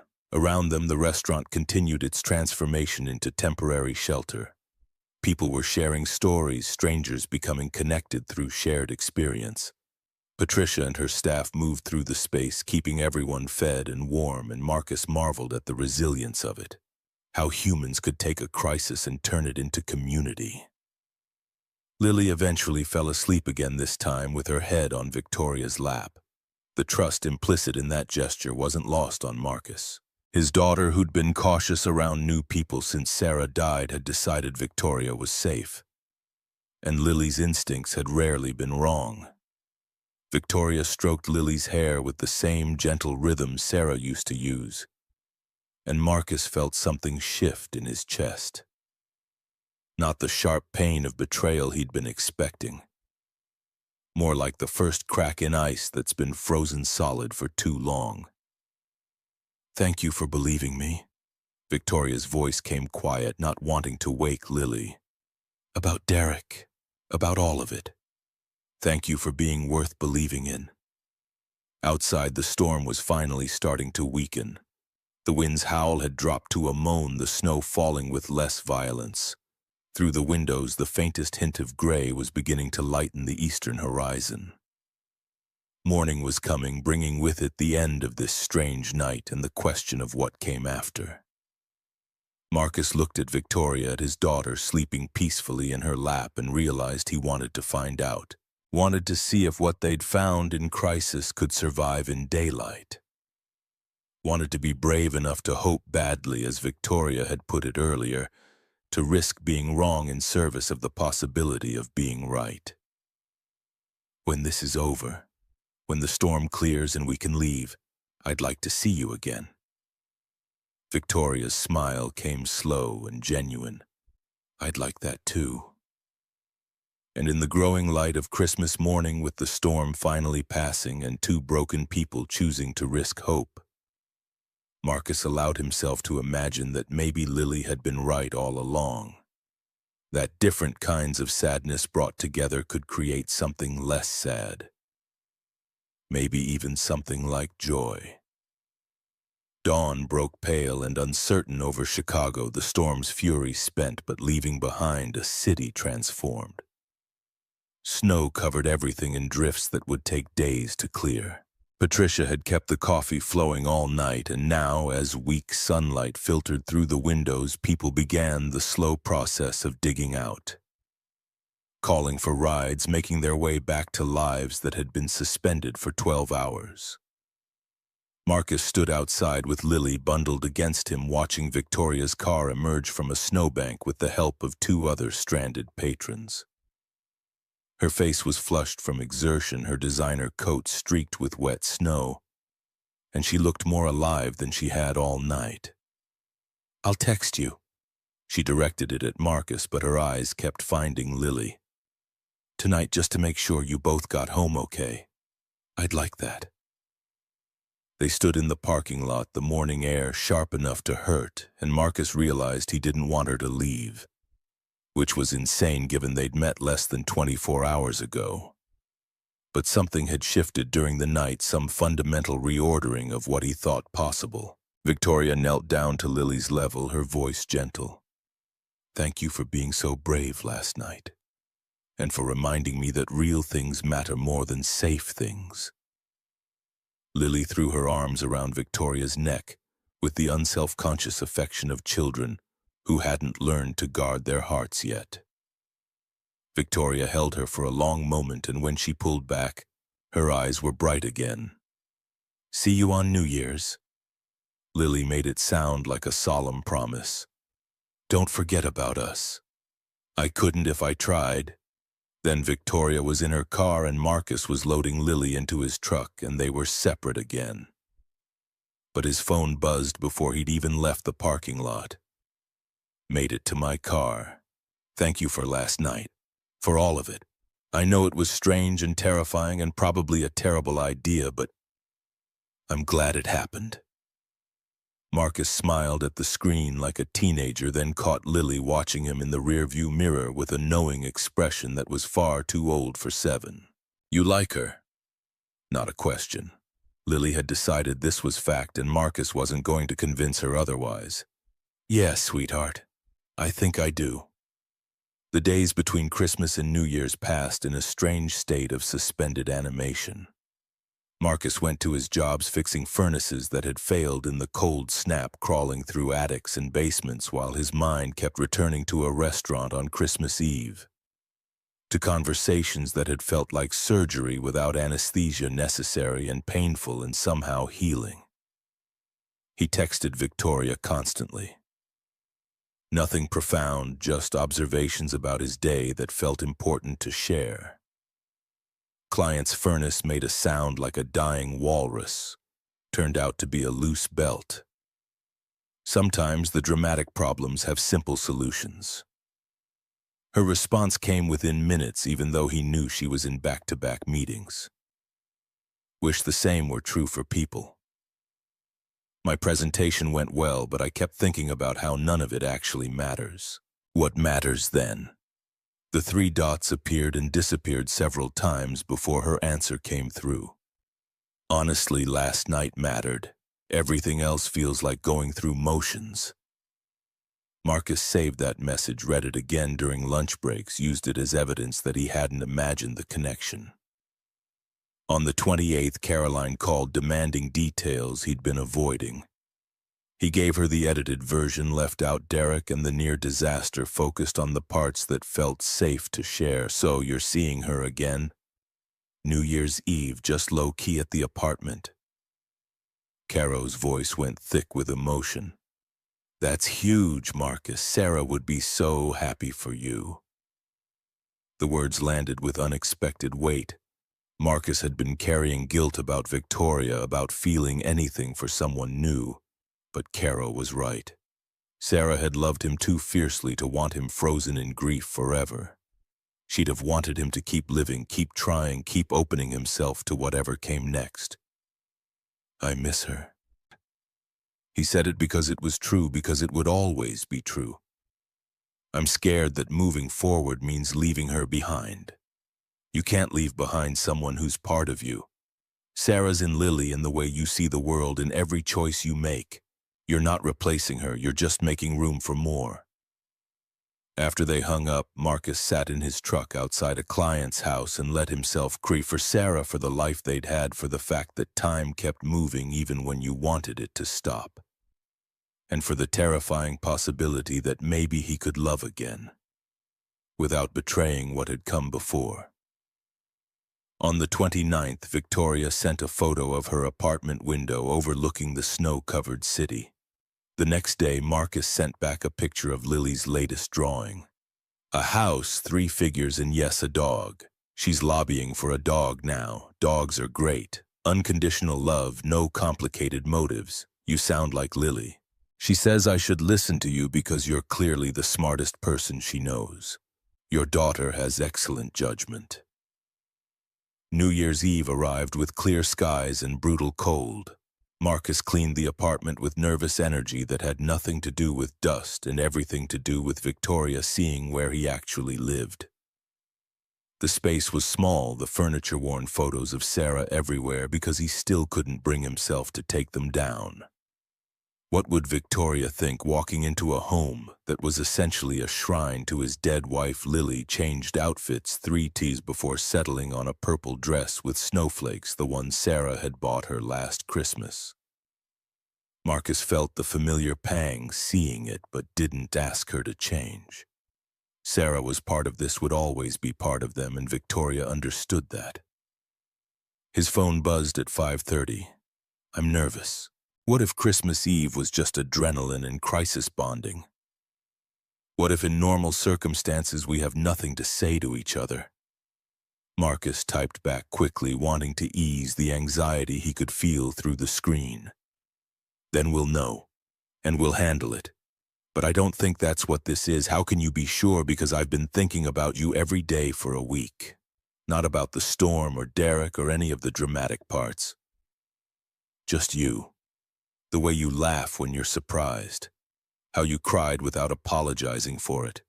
How you saw Lily as a whole person instead of my tragic backstory. The 3 dots appeared and disappeared multiple times. Finally, I've been thinking about you too. About how you fixed that generator without making a big deal about it. How you believed me about Derek even when it would have been easier not to. How you talk about Sarah like she still matters instead of like she's an embarrassment. She'll always matter. I know. That's one of the things I like about you. The doorbell rang at exactly 6. Marcus checked the peephole, saw Victoria standing in his hallway looking as nervous as he felt, and felt his heart do something complicated in his chest. Lily beat him to the door, yanking it open before he could stop her. You came! Victoria smiled, genuine and unguarded in a way she hadn't been at the restaurant. Of course I came, I promised, didn't I? She was holding a bag of craft supplies and wearing jeans and a soft sweater instead of the expensive clothes from Christmas Eve. Her hair was down, her makeup minimal, and she looked younger somehow, less armored. Marcus found his voice. Hi. Hi. They stood there for a beat too long, neither quite sure how to navigate this new context. Then Lily grabbed Victoria's hand and pulled her inside, chattering about the pizza they'd ordered and the movies she'd picked and the snowflake-making supplies Patricia had recommended. The apartment was exactly what Marcus had feared and hoped for. Small but clean, the furniture worn but comfortable. Photos covered every available surface because after Sarah died, he'd needed visual proof she'd existed. Wedding photos, pregnancy photos, family photos from before the world ended. Victoria's eyes lingered on them, but not with judgment, more like respect. Sarah was beautiful. Marcus swallowed past the tightness in his throat. Inside and out, Lily has her best qualities. She has your steadiness too, the way you keep showing up even when it's hard. The observation caught him off guard. Most people focused on what he'd lost, not what he still carried. But Victoria saw differently, understood that survival itself was a kind of courage. The pizza arrived and they spread out on the living room floor because Lily insisted it was more fun than sitting at a table like boring adults. Victoria taught them the proper way to fold paper for snowflakes, her hands moving with practiced precision. My sister and I used to have competitions every Christmas. Who could make the most intricate design? She always won because she had more patience than I did. Marcus watched her work, saw the way talking about Hannah had become slightly less painful. Not healed, not fixed, but manageable in a way it probably hadn't been before. Like this? Lily held up her attempt, which was more blob than snowflake. Victoria examined it seriously. That's a great first try. The trick is to cut curves instead of straight lines. That's what makes them look real instead of geometric. They spent an hour creating snowflakes, hanging them in the windows where they caught the streetlight. Lily declared them perfect and immediately wanted to make more. Marcus and Victoria moved to the couch close, but not quite touching, watching her work with the focused concentration children brought to things they deemed important. "This feels normal." Victoria's voice came quiet, almost surprised. "Like I've been here before, like I belong here." "You do." She turned to look at him, something vulnerable in her expression. "Marcus, I need to tell you something about Derek. The full truth." The name sent tension through his shoulders, but he nodded, giving her space to explain. "He's been doing this for 2 years. The flowers, the showing up at my apartment, the calls at weird hours. It's not just persistence, it's stalking." Her fingers found a throw pillow, gripping it like an anchor. "After Hannah died, I was engaged to a man named James. He was Derek's best friend. 6 months after the funeral, I found James in bed with my best friend Rachel. Derek was there through the breakup, seemed supportive at first, but then he started pursuing me, aggressively." Marcus felt something cold settle in his stomach. This wasn't just about a rejected colleague. This was about a predator who saw vulnerability as opportunity. "I told him no, over and over. But he doesn't hear no. He hears not yet. He hears keep trying. And because he's friends with people who matter at my company, nothing I do makes it stop." "Have you filed a police report?" Victoria's bitter laugh told him she'd been down that road. "They can't do anything until he actually threatens me or hurts me. And Derek's too smart for that. He stays just on the legal side of harassment." Before Marcus could respond, before he could tell her they needed to document everything and push harder with the authorities, her phone buzzed. She glanced at the screen and her face went pale. "It's him." She turned the phone so Marcus could see. A text from a number she hadn't saved. Cozy domestic scene. Very touching. "But you're making a mistake, Victoria. Some mistakes can't be unmade." Marcus felt ice water flood his veins. "How does he know you're here?" "He must have followed me." Her voice shook. "I checked the mirrors, I was careful, but maybe—" Another text came through. "I'm not going away, Vicky. We need to have a conversation about your judgment. I'm downstairs, let me up." Marcus was already moving, going to the window, looking down at the street 3 floors below. Sure enough, there was Derek standing in a pool of streetlight, looking up at Marcus's building with the expression of someone who'd never been told no in his life and didn't plan to start now. "He can't come up. I won't let him." But even as Marcus said it, there was a knock on the door. Hard, insistent, the kind of knocking that said, "I'm not leaving until you answer." Victoria stood, frozen fear written across every line of her body. Lily had stopped coloring, was watching them with wide, worried eyes. "Daddy." Marcus made his voice calm through sheer force of will. "It's okay, sweetheart. Stay right there." He pulled out his phone, started recording before he even reached the door. Checked the peephole and saw Derek standing in his hallway like he had every right to be there. Marcus opened the door but left the chain on his phone positioned to capture everything. "Can I help you?" Derek's smile was all fake friendliness and underlying menace. "Marcus, good to see you again. I just wanted to talk to Victoria for a minute. Clear up some misunderstandings from the other night." "She doesn't want to talk to you. You need to leave." "That's not really your decision to make, is it? Victoria and I have history. We need to work through some things." Marcus kept his voice level, kept recording. "For the record, you're trespassing. Victoria has asked you repeatedly to leave her alone. You've been told to leave. If you don't leave in the next 60 seconds, I'm calling the police."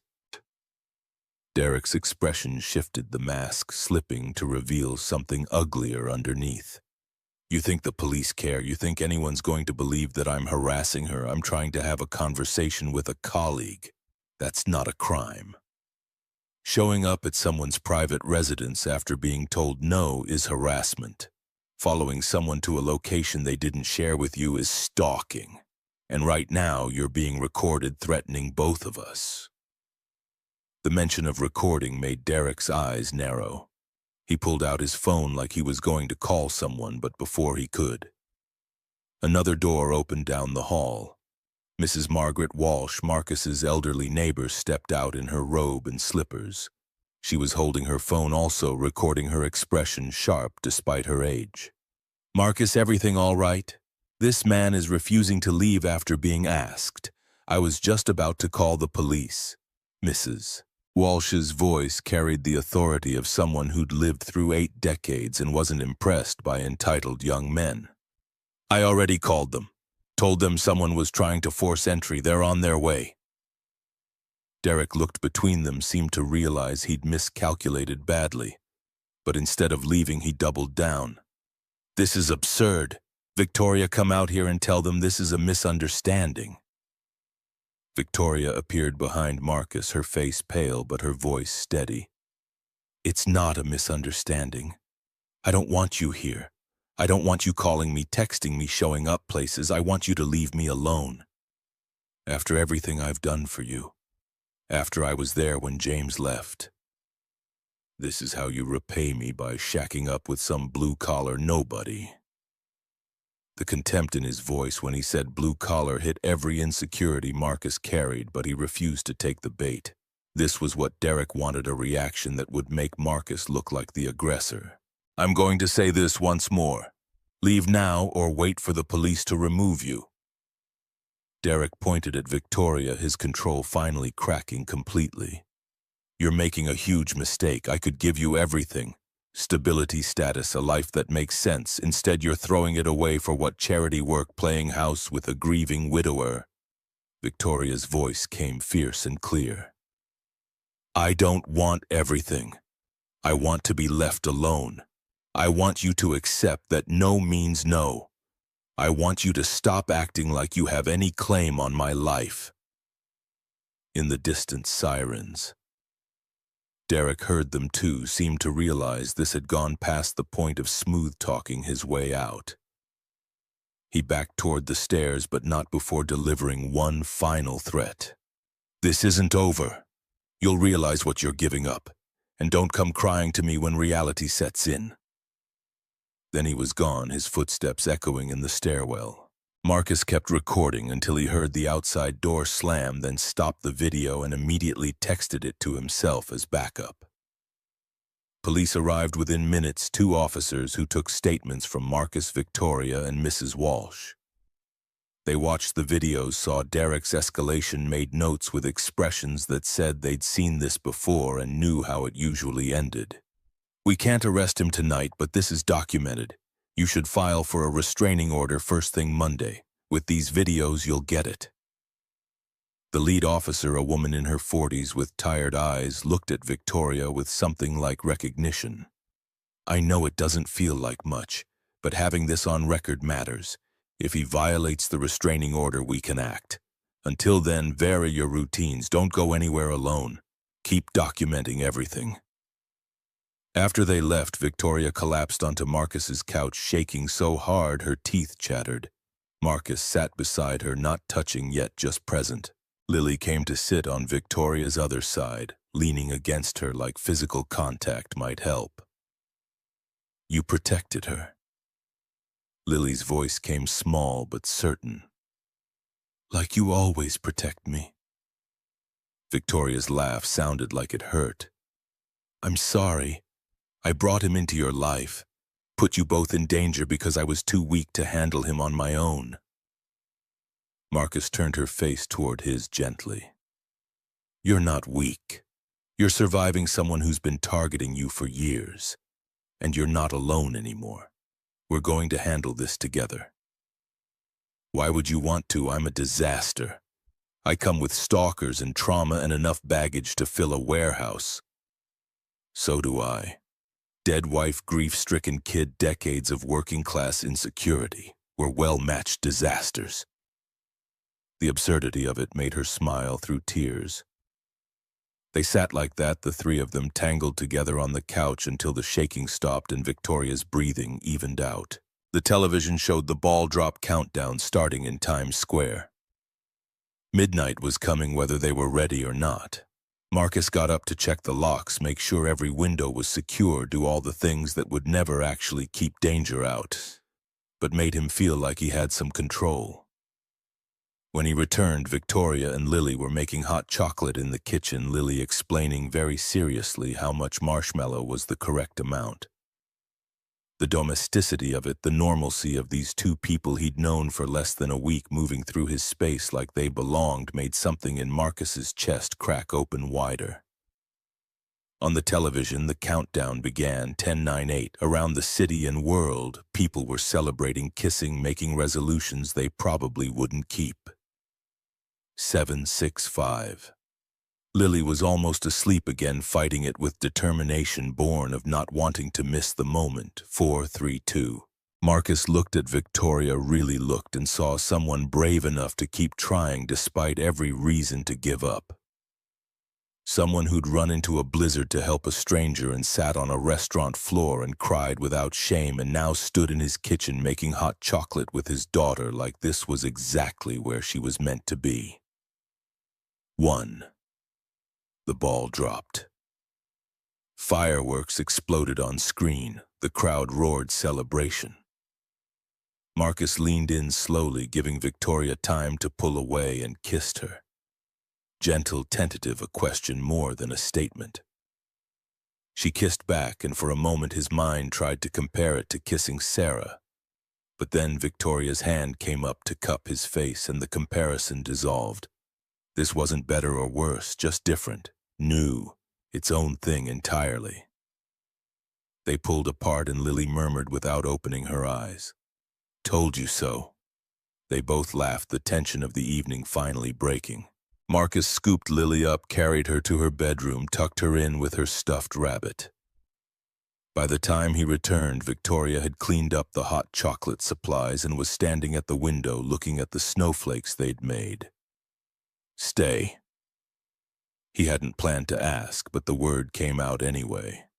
"It's late, you're exhausted, and I don't want you driving home alone knowing Derek might be out there." The couch. The couch. "I'll get you blankets and pillows. It's not fancy, but it's safe." Victoria turned to face him, something soft in her expression. "I'd like that." Marcus woke to the smell of coffee and voices in the kitchen. For a disorienting moment he thought Sarah was there, that the last 3 years had been nightmare, but then full consciousness returned. He pulled on sweatpants and padded out to find Victoria and Lily making pancakes together. Lily stood on a stool to reach the counter, Victoria supervising as she poured batter. They were laughing about something, comfortable with each other in a way that made Marcus's throat tight. "We're making shapes," Lily announced when she saw him. "Watch Victoria make a snowflake pancake." Victoria carefully poured batter in an intricate pattern, let it set, then flipped. The design held delicate and perfect. Lily clapped with delight.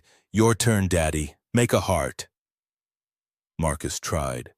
Created something that looked more like a lumpy oval. They all laughed and it felt good, felt like healing, felt like maybe this was what moving forward looked like. Not forgetting, not replacing, just making room for more. The days and weeks that followed established a pattern.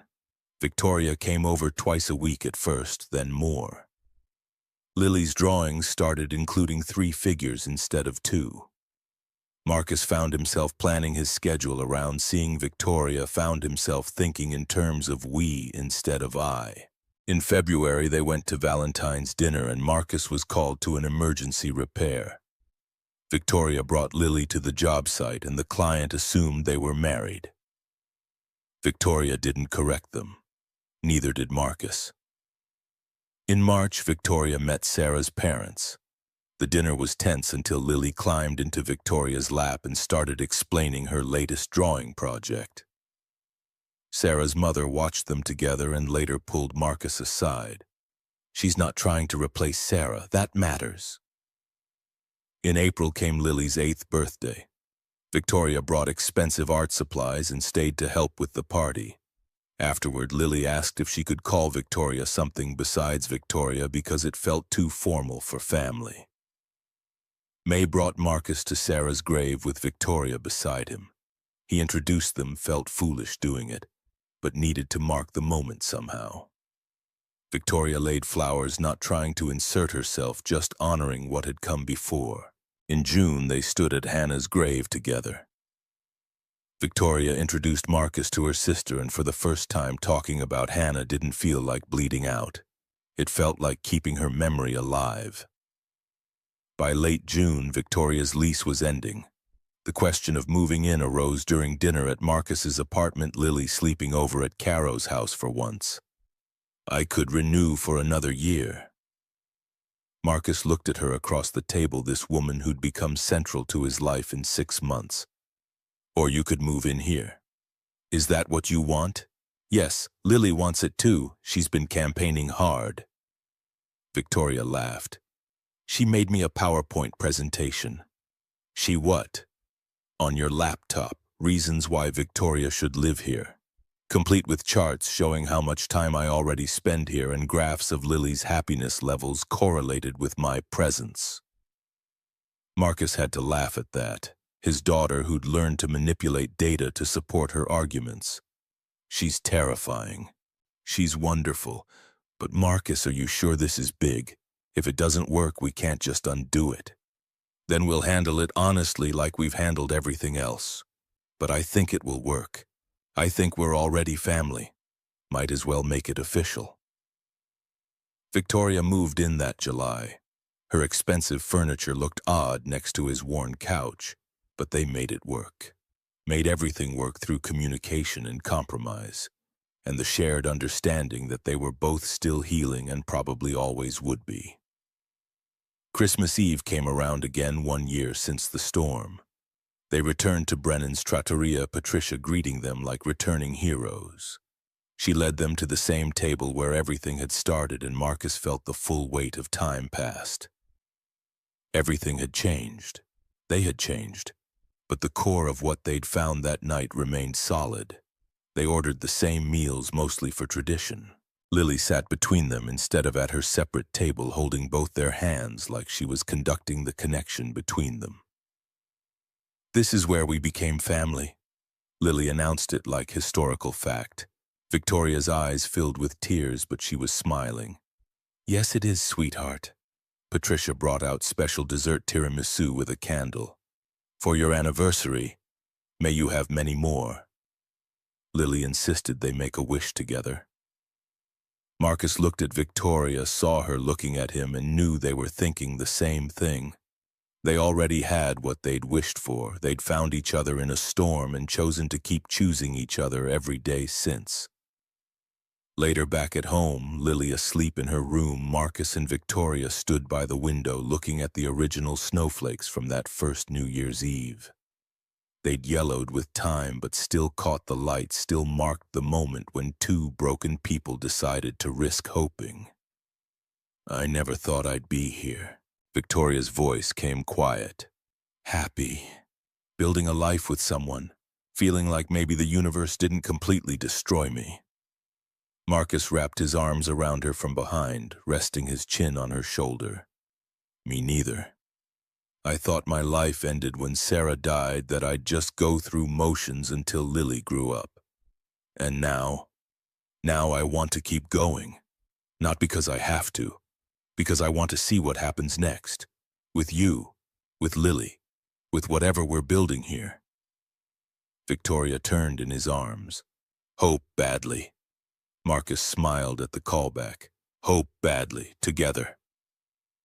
They kissed, and through the window new snow began to fall. Marcus thought about that Christmas Eve night, about the storm that had trapped them and nearly killed them and ultimately saved them. About Lily whispering that Victoria was the one. About two broken people finding each other in the worst circumstances and choosing to build something from the wreckage. It wasn't a fairy tale. There had been no magical healing, no erasing of trauma, no perfect ending that made everything before worthwhile. Victoria still had panic attacks. Marcus still woke up sometimes forgetting Sarah was gone. They both carried scars that would never fully fade, but they also had this, each other, Lily, a home they'd built from honesty and hope and the willingness to keep trying even when it was hard. They'd learned that moving forward didn't mean leaving the past behind. Sarah and Hannah were still with them, would always be with them, woven into who they were and how they loved. And maybe that was better than any fairy tale. Maybe real love, built from acknowledged brokenness rather than pretended wholeness, was stronger precisely because it accepted the cracks while refusing to let them define the entire structure. Victoria rested her head against his chest, listening to his heartbeat. I love you, badly and perfectly with all my broken pieces. Those are the best pieces. Marcus tightened his arms around her. I love you too. In her bedroom, Lily slept peacefully, dreaming whatever children dream when their world finally makes sense again. On the wall above her bed hung her latest drawing, a house with 3 figures and, yes, finally a dog they'd agreed to get in the spring. Below it, in her careful handwriting, my family, the one I helped make. And in the living room, 2 people who'd survived the storm held each other while new snow fell outside. The future stretched ahead, uncertain and terrifying and full of the kind of hope that only came from surviving the worst and choosing to believe in warmth anyway. They'd been broken when they met, were probably still broken in ways that would take years to fully understand. But together they'd learned something essential. That broken people didn't need to be fixed to deserve love. That scars were just proof of survival. That hope didn't have to be perfect to be real. Marcus looked at Victoria, at the snowflakes in the window, at the life they'd built from a single night of forced proximity and honest conversation. Thought about how the best things rarely came according to plan. How you had to be brave enough to walk into the storm, trust someone would come after you, that you'd come after them too. That broken people really could help each other heal. Not by fixing what was unfixable, but by bearing witness to each other's brokenness and saying, without flinching, it's okay. I'm broken too. Let's be broken together. And somehow, in the alchemy of shared damage and chosen vulnerability, that became enough. Not perfection, not erasure of pain, just enough to keep building, keep hoping, keep believing that maybe the cracks really did let the light in.